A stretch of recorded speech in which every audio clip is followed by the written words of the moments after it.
जैसा कि हमें डॉक्टर श्रेया ने लास्ट वीडियो में स्टेम सेल्स के बारे में बताया, स्टेम सेल्स क्या होते हैं एंड कुछ बेसिक इन्फॉर्मेशन जो आपको एज न्यू पेरेंट्स पता होनी चाहिए। तो यहाँ पे मैं आपको बताना चाहती हूँ कि कितने टाइप के बैंक्स अवेलेबल हैं और ऐसी कौन सी चीज़ें हैं जो आपको पता होनी चाहिए जब आप अपने लिए एक स्टेम सेल बैंक सेलेक्ट कर रहे हैं।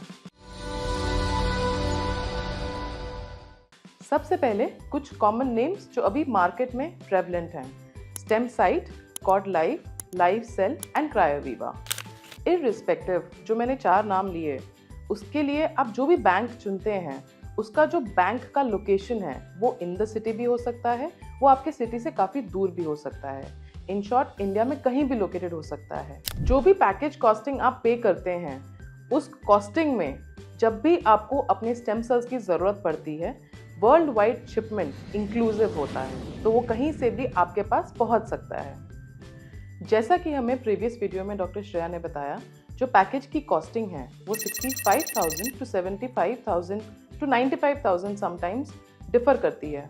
कुछ फैक्टर्स हैं जो इस पैकेज कॉस्टिंग को रूल करते हैं, जिसके लिए आपको थोड़ी बेसिक अवेयरनेस चाहिए। जैसे कि पहला फैक्टर ये है कि आप कितने साल के लिए प्रिजर्वेशन करना चाहते हैं। Every bank has an option from 21 years of preservation to 75 years of preservation. अब हम सेकंड फैक्टर पे आते हैं। सेकंड फैक्टर, जैसा कि आपने प्रीवियस वीडियो में देखा होगा, there are about 80 diseases that can be treated through stem sales.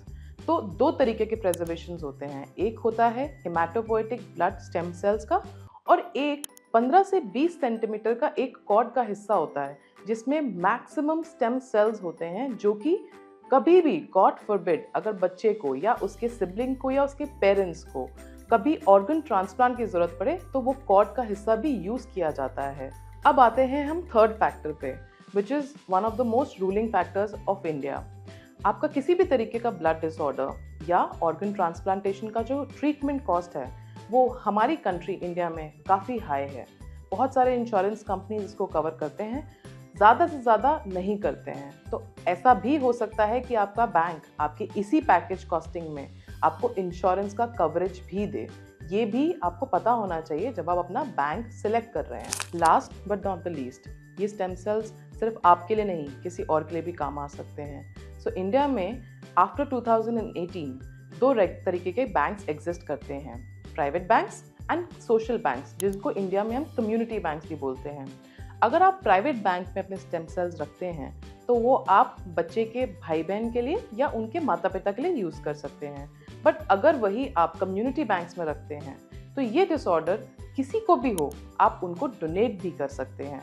But this has to happen with a proper consent from your side. आपके स्टेम सेल बैंकिंग पे आपको कोई भी फर्दर क्वेश्चंस हो, आप प्लीज़ नीचे कमेंट बॉक्स में हमारे लिए वो क्वेश्चंस छोड़ें।